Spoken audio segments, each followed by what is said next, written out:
Okay, you have chosen the regular 3x3 speed cube.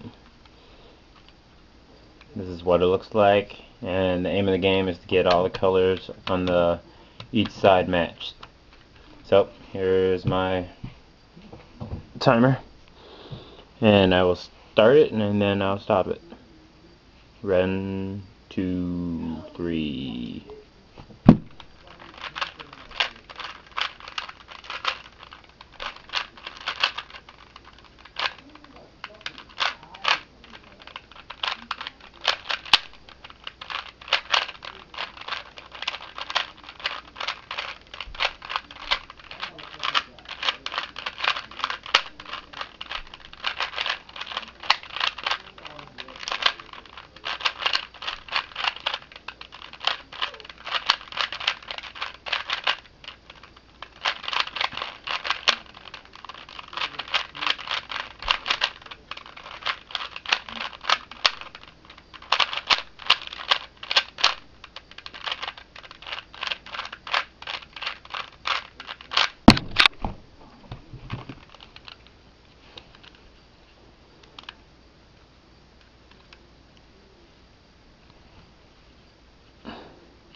Ah, I kept going.